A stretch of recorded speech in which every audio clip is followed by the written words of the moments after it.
السلام علیکم ناظرین، آج ہم آپ کو ایک ایسا مشروب بنانے کا طریقہ بتائیں گے جس کے استعمال سے نہ صرف آپ کے جسم میں طاقت بحال رہے گی بلکہ یہ میدا سے گرمی کا بھی خاتمہ کر دے گا۔ رمضان المبارک میں اس مشروب کا استعمال بہت فائدہ مند ہے۔ مشروب کے لیے درکار اجزاء کے نام اور مقدار لکھ لیں۔ نمبر 1، تخم بالنگو یا جسے عام طور پر تخم بالنگا یا تخم ملنگا کہا جاتا ہے 100 گرام، چھلکا اسپغول 100 گرام، گوند کتیرا 100 گرام، چاروں مغز 100 گرام، خشخاش 100 گرام، تخم ریحان 100 گرام اور مغز بادام 250 گرام، الائچی سبز 50 گرام۔ یہ سب اشیاء آپ کو کسی بھی پنسار سٹور سے آسانی کے ساتھ مل جائیں گی اور ان کی قیمت بہت زیادہ نہیں ہے۔ اب بڑھتے ہیں اس طاقت بخش شربت کی تیاری کے طریقہ کار کی طرف۔ گوند کتیرا، چاروں مغز، خشخاش، مغز بادام، الائچی کو اچھی طرح پیس لیں۔ اسے آپ گرائنڈر کا استعمال کر کے اچھی طرح خود بھی پیس سکتے ہیں یا پھر عموماً پنساری کی دکان پر ہی گرائنڈر موجود ہوتا ہے، آپ ان سے ہی ان تمام اجزاء کو پسوا لیں، وہ اس کے 10 یا 20 روپے زیادہ لیں گے۔ پیسنے کے بعد یہ ایک پاؤڈر کی شکل اختیار کر لے گا۔ اب آپ نے تخم ریحان، تخم بالنگو اور اس گول کے چھلکے کو اچھی طرح صاف کر لینا ہے۔ اچھی طرح صاف کرنے کے بعد ان تینوں اشیاء کو بھی اس پاؤڈر میں شامل کر دیں۔ یاد رکھیں کہ ان تینوں اجزاء کو آپ نے گرائنڈر میں پیسنا نہیں ہے، باقی جن اشیاء کا بتایا گیا ہے ان کو آپس میں ملا کر گرائنڈر میں پیس لیں۔ ان اشیاء کو ان کی اصل حالت میں ہی آپ نے صفوف کے اندر شامل کر دینا ہے۔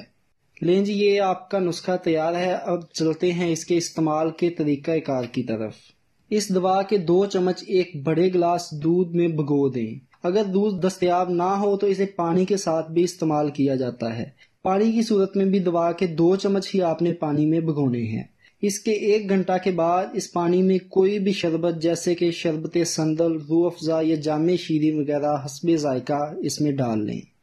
سندل کی شربت کا استعمال زیادہ مفید رہے گا کیونکہ ہم اس شربت کو میدا کی گرمی ختم کرنے کے لیے استعمال کر رہے ہیں، اور یہ دوا بھی میدا میں ٹھنڈک پیدا کرے گی اور سندل کا شربت بھی میدا میں ٹھنڈک پیدا کرتا ہے۔ اس لیے میرا مشورہ یہی ہے کہ سندل کا شربت استعمال کرنا زیادہ مفید رہے گا۔ اب بڑھتے ہیں اس طرف کہ اس نسخہ کو ہم کتنی مقدار میں استعمال کر سکتے ہیں، کون لوگ اسے استعمال نہیں کر سکتے اور اس کے فوائد کیا ہیں۔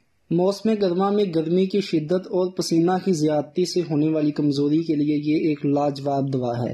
اس کے علاوہ گرمیوں میں رمضان کے روزہ کے دوران روزہ داروں کے لیے یہ ایک انمول تحفہ ہے کیونکہ یہ جسم میں کمزوری کو ختم کر کے روزہ میں گرمی کی شدت سے محفوظ رکھے گا۔ اس کے علاوہ دبلے بدن اور پچکے گالوں کے لیے بھی یہ ایک انمول تحفہ ہے۔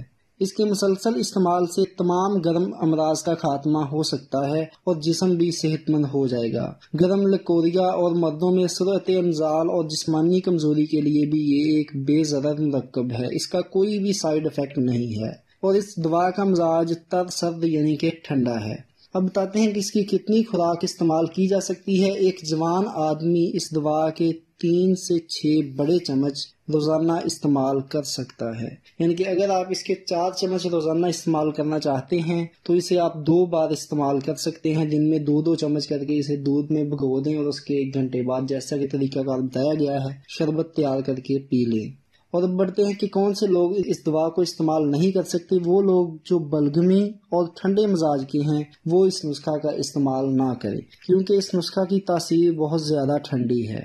تو جو لوگ پہلے ہی ٹھنڈے مزاج یعنی کہ بلغمی مزاج کے ہیں تو وہ اس نسخہ کا استعمال ہرگز مت کریں۔ روزہ کے دوران یہ ایک انرجی ڈرنک کا کام کرے گا اور پورے دن کے لیے آپ کی طاقت کو بحال رکھے گا۔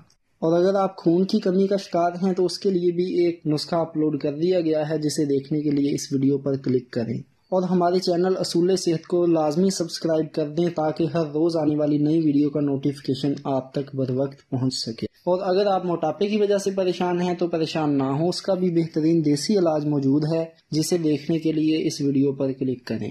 اللہ تعالی ہم سب کا حامی و ناصر ہو۔